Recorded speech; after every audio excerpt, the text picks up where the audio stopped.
আমি একবার একটা অডিও ক্লিপ শুনেছি, একটা আরজে রেডিওতে যারা ব্রিফিং করে, একজন আরজে, ওই আরজেটা মহিলা আরজে, উনি একটা ছেলেকে ফোন দিয়েছে, আসসালামু আলাইকুম। ওই পাশ থেকে বলছে জি ওয়ালাইকুম সালাম। বলে আপনি কি অমুক? বলে জি। আপনার মা অসুস্থ, কিডনির সমস্যা, আপনি কি একটু আসবেন?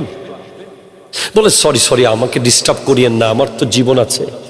বলে আপনার একটা কিডনি দিলে আপনার মা সুস্থ হয়ে যাবে, দুইটা কিডনি দিয়ে একটা দেন। বলে আমি পারবো না, আমার সংসার আছে, সন্তান আছে, আমি কিডনি দিলে আমার ভবিষ্যৎ কি হবে? স্পষ্ট বাস্তব ঘটনা এটা। আবার ওই পাশ থেকে দেখতে পাচ্ছি যে সেম ফোন মাকে দেওয়া হয়েছে। মা, আপনার ছেলের দুইটা কিডনি নষ্ট হয়ে গেছে শুনেছি, এই মুহূর্তে কিডনি লাগবে। মা বলতেছে আমার দুইটা না, সব কিডনি নিয়ে যান, আমার ছেলেরে বাঁচান। এটা মায়ের ক্ষেত্রে বিদায় হয়েছে। মাকে, যিনি কঠিন কনকনে শীতের সিনার উপরে বাচ্চাকে রেখে দিতে পারে, যিনি হাসপাতালে ডিসিশন দিতে পারে যে আমার বাঁচার দরকার নাই, আমার সন্তানকে বাঁচাও, যিনি মাছের কাটা খায়, মুরগির পা খায়, পোড়া ভাত খায়, যিনি কোনোদিন মন দিয়ে সিনার পিস খেয়েছে কিনা সন্দেহ, যিনি মাছের পেটি কোনোদিন খাইতে পারছে কিনা সন্দেহ, যিনি কোনোদিন ডেকসির উপরের প্রথম ভাগগুলো খেতে পেরেছে কিনা সন্দেহ, যার পা ফেটে চৌচির হয়ে যায়, সন্তানকে একটা ক্রিম আনতে যিনি বলতে ভয় পায় যে আমার ছেলের টাকা নষ্ট হয়ে যাবে, এই হলো মা। পৃথিবীর কোন 5 স্টার হোটেলে গিয়ে আপনি সেই স্বাদ পাবেন না মায়ের হাতের রান্নায় যে স্বাদ আছে। আপনি যদি মাকে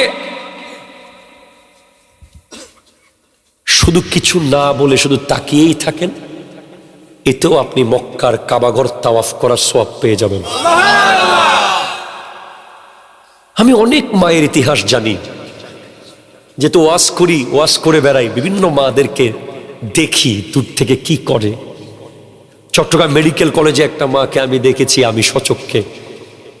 আমার আব্বা ছিল হার্টের প্রবলেম নিয়ে, আমি রাত্রে মেডিকেলে ছিলাম। পাশের বেটে একটা মা একটা প্রতিবন্ধী সন্তান নিয়ে সারা রাত। ওই সন্তান জীবনে কোনো দিন 1 পয়সা কামায়া দিবে সুযোগ নাই, কিন্তু সারা রাত মা পাশে বসে আছে। সন্তান একটু আওয়াজ করলেই মা লাফ দিয়ে উঠে যায়। আমার অনেকক্ষণ পরে কৌতূহল হলো, মা আপনি এমন কেন করছেন?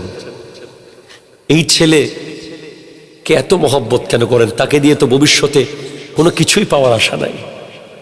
মা বলছে, আমার ছেলে আমাকে কিছু দিতে না পারলেও আমাকে যে মা ডাকতে পারে, আমি যে বুঝতে পারি আমার একটা মা, আমার একটা ছেলে আছে। ওই ড্যামরার মোড়ে চট্টগ্রাম থেকে আমি প্রতি বৃহস্পতিবার আল্লাহর রহমতে আসি জুমা পড়াইতে খিলগাঁওতে। এরকম একবার 12:30 সাড়ে 12টার দিকে ড্যামরা মোড় দেখতে একটা বাচ্চা কোলে নিয়ে এক বোরকা পরা মা দাঁড়িয়ে আছে। কেউ গাড়ি থামাচ্ছে না, কারণ প্রতারণা হতে পারে, কত কিছুই হতে পারে। কিন্তু আমার কেন জানি মনে হলো দাঁড়াই।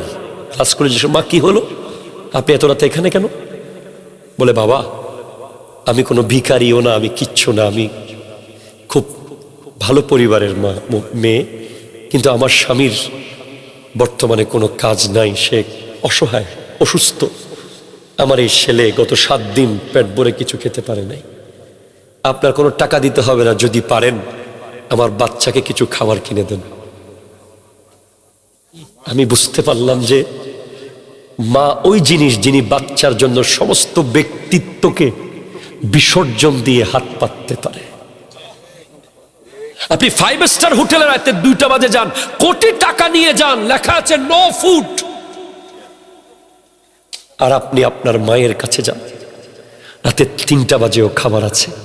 ভোর 5টা বাজেও খাবার আছে, সকালের পরেও খাবার আছে, বিকাল 3টা বাজেও খাবার আছে। ভাত নাই মুড়ি আছে, মুড়ি নাই বিস্কিট আছে, বিস্কিট না থাকলে পাশের বাসায় গিয়ে গভীর রাতে যিনি ঘুম থেকে তুলে হাত পাতে উনি হলো মা। আর আমরা পারি নাই। এই মা পর্যন্ত, যেই মায়ের কোন তুলনা পৃথিবীতে হবে না, কিন্তু যেদিন কিয়ামতের জলজলা হবে, ইজা জুলজিলাতিল আরদু জিলজালাহা হবে, সেদিন মা কোল থেকে বাচ্চা ফেলে দিয়ে দৌড়ে চলে যাবে। পরিস্থিতি এমন হবে, আপনি এখনো হাসেন, আপনি এখনো শুক্রবারে 2 রাকাত নামাজ পড়েন, আপনি কি এখনো কম্বলের নিচে ঘুমিয়ে ফজরের নামাজ কাজা করছেন? আপনি প্রস্তুতি নেন, আসতেছে এমন শব্দ হবে কিয়ামতের, আল কারিআ, পেটের বাচ্চা ভয়ে প্রসব করে দেবে মানুষ। ওই লেভেলের সাউন্ড হবে, ওই লেভেলের কম্পন হবে। কিন্তু সেদিন জমিন তার কলিজাগুলো বের করে দেবে, লাশগুলো কবর থেকে ধুপ ধুপ উঠে যাবে, সমস্ত স্বর্ণ মণি মুক্তা হীরা খনি সব উপরে উঠে যাবে, যেগুলোর জন্য কোটি কোটি টাকা খরচ করে মানুষ মেশিন লাগিয়ে তুলছে। ওয়াকালাল ইনসানু মা লাহা, মানুষ বলবে এগুলো কি? এই স্বর্ণের জন্য আমি আমার ভাইয়ের সম্পর্ক ছিন্ন করেছিলাম, এই টাকার জন্য আত্মীয়তার সম্পর্ক ছিন্ন করেছি, এই স্বর্ণ বিদেশ থেকে আনতে গিয়ে পেটের ভিতরে জীবনের রিস্ক নিয়েছি, এই সম্পদের জন্য কত যুদ্ধ, কত মারামারি, কত মামলা, কত কাটাকাটি, কত কিছু। কেউ নিবে না, সবাই ফেলে চলে যাবে। ইয়ৌমাইযিন তুহাদ্দিসু আখবারাহা, ওয়াল্লাহি আজকের মাহফিলে যারা বসে আছেন, এই জমিন সেদিন আপনাদের পক্ষে বলবে যে আপনারা মাহফিলে বসেছিলেন। জমিন বলবে কোন জায়গায় দাঁড়িয়ে কি করেছেন, কোন দোকানে দাঁড়িয়ে কি করেছেন, কোন অফিসে বসে কি করেছেন, কোন ঘরে বসে কি করেছেন, কোন ভূমিতে বসে কি করেছেন, প্রত্যেকটা জায়গা জমিন কথা বলা শুরু করবে। বিআন্না রাব্বাকা আওহা লাহা, আল্লাহ জমিনকে ওহী করবেন। ইয়ৌমাইযিন ইয়াসদুরুন নাসু আশতাতান লিয়ুরাউ আমালাহুম, মানুষ লাইনে লাইনে যেতে থাকবে তার আমলনামা দেখার জন্য। সারা জীবন বড় বড় স্ক্রিন দিয়ে আর্জেন্টিনার খেলা দেখেছেন, ঠিক কিনা বলেন? বলেন বলেন। জুমার দিন খতিব সাহেব 10 মিনিট বেশি ওয়াজ করলে ঘড়ির দিকে তাকাইয়া ঘড়ি খাই ফেলাইতে চাইছেন, আর ফুটবল খেলা দেখার সময় 90 মিনিট শেষ হওয়ার পর আরো 30 মিনিট, আরো 15 মিনিট, আরো প্রস্রাব বন্ধ, পায়খানা বন্ধ, সব বন্ধ। সেদিন আল্লাহ বড় দয়াবান, আপনি কতজনের জন্য কত কিছু করেছেন, সবাই ভুলে গেছে, কেউ মনে রাখে নাই। কেউ সেদিন বলবে না যে উনি আমার জন্য এটা করেছে, উনি আমার জন্য এটা করেছে, বলবে না।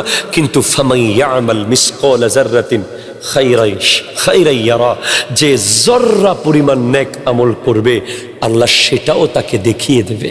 সুবহানাল্লাহ। আমরা কারো জন্য 1 কাপ চা খাওয়াইছি, সেটা কোনোদিন সে বলবে না। কাউকে আপনি 1 বেলা ভাত খাওয়াইছেন, কতজনরে খাওয়াইছেন, কোনোদিন বলবে না যে ভাত খাওয়াইছিস। কারণ এই পৃথিবীতে টাকা দেওয়া সহজ, প্রশংসা করা কঠিন, ঠিক না? কাউকে আপনি 10 টাকা দিতে পারবেন, কিন্তু কোনো ব্যক্তির সাথে আপনার দ্বন্দ্ব থাকলে তার পক্ষে 1 লাইন বলা, এটার মতো কঠিন কাজ আর নাই। আর এটাই হলো সবচেয়ে বড় দানবীর, যে কোনো শত্রুর প্রশংসা করতে পারে। আমার নবী পারতেন সেটা। আমার নবীর ব্যাপারে বলা হচ্ছে, কোই আ যায় তलब से भी सिवा देते हैं, आए बीमार तो हर दुख की दवा देते हैं, गलियां देता है कोई तो दुआ देते हैं, दुश्मन आ जाए तो चादर भी बिछा देते हैं। আমার নবীর কাছে কেউ আসলে तलब से भी सिवा देते हैं, যা চাইতো তার চেয়ে বেশি দিতেন। আয়ে বিমার তো হর দুঃখ কি দাওয়া দিতে हैं, একটা রোগের ওষুধের জন্য আসলে আমার নবী তাকে সমস্ত রোগের ওষুধ দিয়ে দিতেন। গালিয়া দেতা হে कोई तो दुआ देते हैं। नबी जी के क्यों गाली दिले नबी ताके हाथ तुले दुआ करे दितेन। दुश्मन आ जाए तो चादर भी बिछा देते हैं। दुश्मन যখন আসতো আমার নবী চাদর বিছিয়ে দিতেন তাকে বসার জন্য।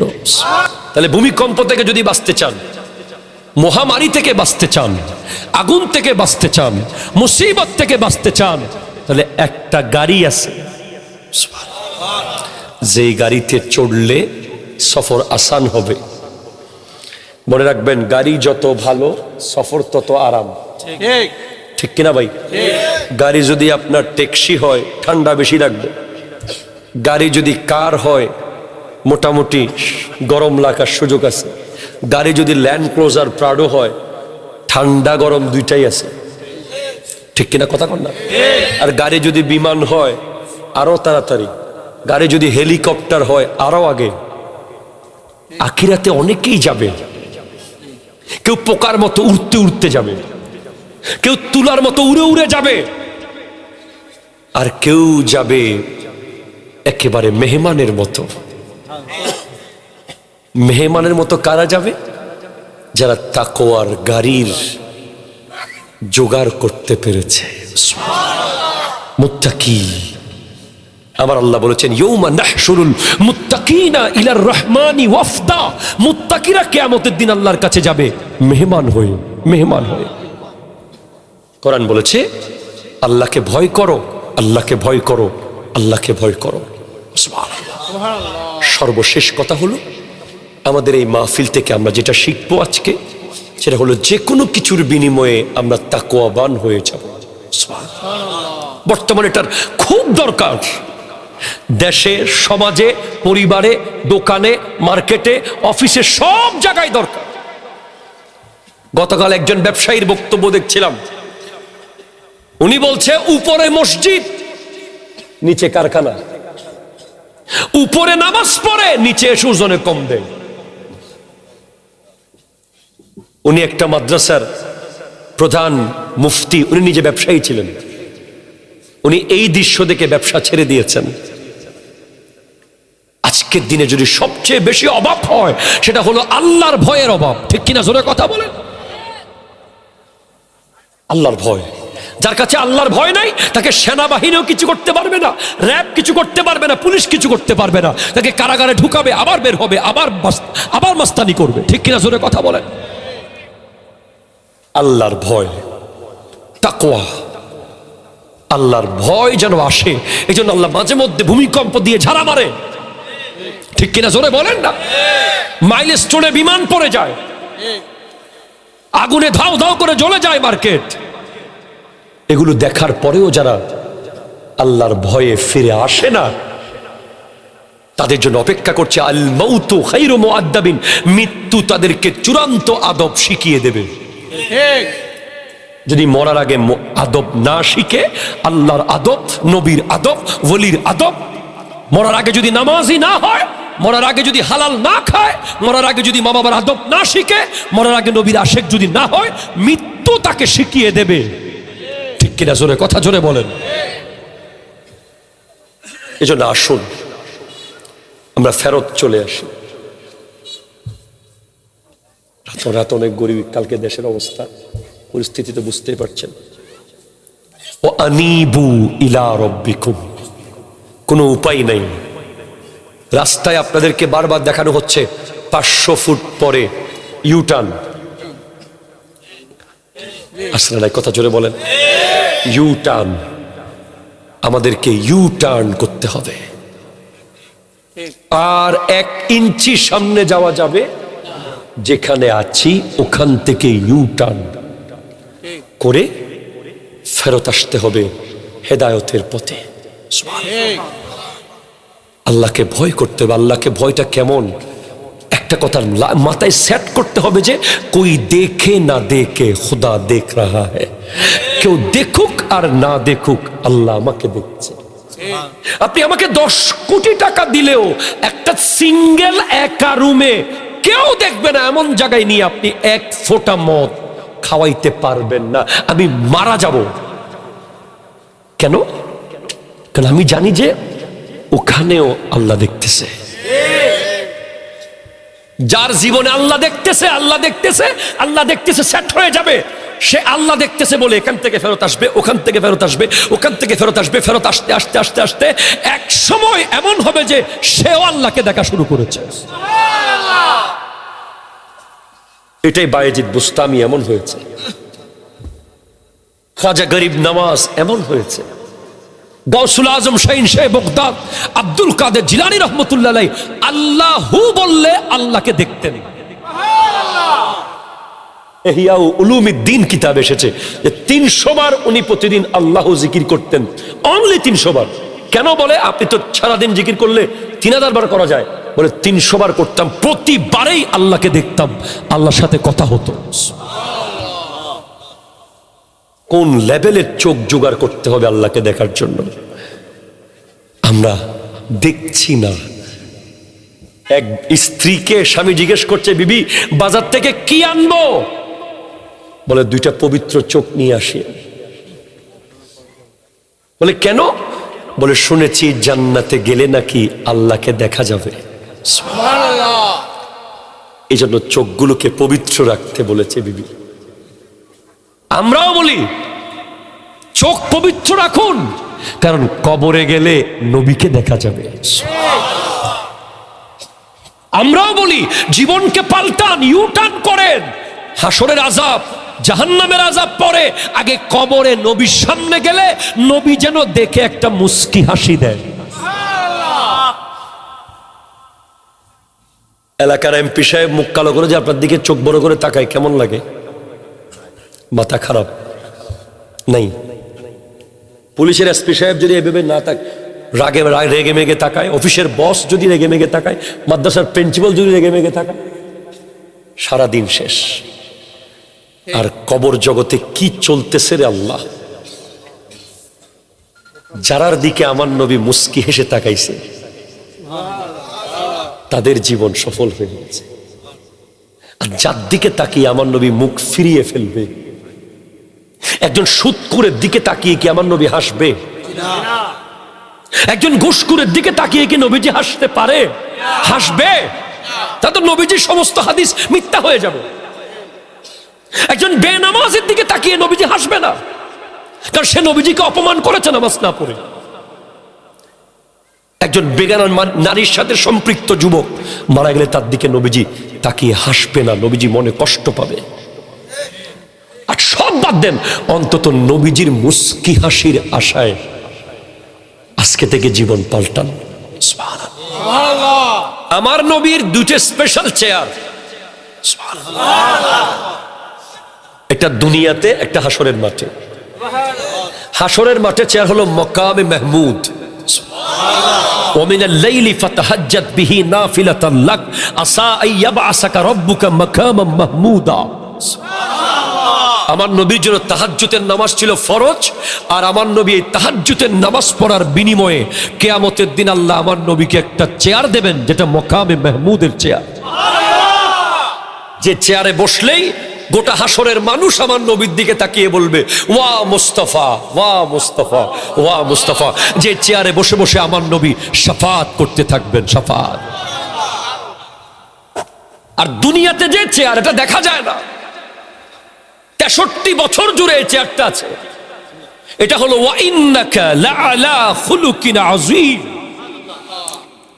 আমার চরিত্র লিমিটেড, ওনার চরিত্র লিমিটেড, আমাদের চরিত্র লিমিটেড। আমরা হয়তো ক্ষমাশীল কিন্তু দয়াবান না, হয়তো দয়াবান হিংসুক, হয়তো হিংসুক না হলে গীবতকারী, হয়তো গীবতকারী না হলে অহংকারী। ঠিক কিনা? জোরে জোরে বলেন না রে ভাই। হয়তো নামাজ পড়ি, নবীকে মানি না, হয়তো নবীকে মেনে আবার ভণ্ডামি করি। আমাদের 100-তে 100 ক্লিয়ার, 100% চরিত্রবান আমরা হতে পারি নাই। যিনি 100-এ 100 চরিত্রের সীমাকে ফুলফিল করেছেন, যার লাইফে নেগেটিভ কোনো ওয়ার্ড কেউ যোগ করতে পারে নাই। যা 63 বছরের জিন্দেগিতে 63 সেকেন্ড কোনো ভুল কেউ ধরতে পারে নাই, যার লাইফে কেউ সংযোজন বিয়োজন করতে পারে নাই। পৃথিবীর 173 জন মনীষীর বক্তব্য আমার কাছে লিখিত আছে, যারা প্রত্যেকেই বিধর্মী, প্রত্যেকেই বলতে বাধ্য হয়েছে মুহাম্মদ সাল্লাল্লাহু আলাইহি ওয়াসাল্লামের মতো জাত পৃথিবীতে না এসেছে, না আসবে, না ছিল। Even George Bernard Shaw, G B Shaw, যিনি 1925 সালে সাহিত্যে নোবেল পেয়েছেন, উনি খ্রিস্টান। ওনাকে জিজ্ঞেস করা হয়েছে, আপনি বলেন মুহাম্মদ সাল্লাল্লাহু আলাইহি ওয়াসাল্লাম সম্পর্কে আপনার ধারণা কি? উনি বলেছেন, if a man like Muhammad, peace be upon him, were to assume the dictatorship of whole modern world, he could succeed in solving its problem in a way that would bring much peace and happiness. যদি মুহাম্মদ সাল্লাল্লাহু আলাইহি ওয়াসাল্লামের মতো কোন একজন ব্যক্তি আজকের পৃথিবীর ডিক্টেটরশিপ তথা একনায়ক তন্ত্র নিয়ে নিত, উনি যে কোনো মূল্যে পৃথিবীর প্রত্যেকটা গলিতে গলিতে শান্তি প্রতিষ্ঠা করে ছাড়ত। মাইকেল এইচ হার্ট বিশ্বের 100 প্রভাবশালী ব্যক্তির লিস্ট করেছে, তার মধ্যে 1 নম্বরে রাখতে বাধ্য হয়েছে আমার নবীকে। এভাবে আপনি যদি বলেন নিকোলাস কপারনিকাস, টলেমি, পিকে হিট্টি, জওহরলাল নেহেরু, এভাবে বিশ্বের 173 জন মনীষী একমত, সবাই বিধর্মী। মুসলমান হলে তো আমরা নবীর পক্ষে আসি, ঠিক কিনা জোরে বলেন না? কিন্তু অমুসলিমরাও বলতে বাধ্য হয়েছে যে আমার নবী হলো খুলুকে আযীম, যেই চরিত্রের কোনো সীমা নাই। আমার নবীর চরিত্র কোন জায়গায় শেষ? শায়ের বড় সুন্দর বলেছে, খুদা কি আজমতে ক্যা হে, মুহাম্মদ মুস্তফা জানে और মকামে মুস্তফা ক্যা হে, মুহাম্মদ কা খুদা জানে। আল্লাহর শান কতটুকু কি নবী জানেন, আর নবীর ইজ্জত, নবীজির শান কতটুকু কি আল্লাহ জানেন। আমরা অথচ কেউ নবীজিকে আমাদের সাইজ বানাই ফেলতেছি, কেউ নবীজিকে আমাদের কাতারে নিয়ে আসতেছি। কেউ সাংবাদিক বলছে একটু আগে যে আমার ভাই বলল, how can it possible that our prophet is a journalist? It's quite impossible. কারণ জার্নালিস্ট যারা, যারা সাংবাদিক, তারা খবর দিতে পারে সংবাদ ঘটে যাওয়ার পর। সংবাদ ঘটার আগে পৃথিবীর কোন সাংবাদিক সংবাদ দিতে পারে নাই, কিন্তু আমার নবী সংবাদ ঘটে যাওয়ার হাজার হাজার বছর আগে সংবাদ দিয়ে দিয়েছেন। ঠিক কিনা? হাত তুলে বলেন ঠিক কিনা? ইকো কমান, ইকো কমাইতে বলো না, সাউন্ড ঠিক আছে, ইকো কমবে, বদ্ধ সাউন্ড না হমাইন বাজি গলা ভাঙি যাব।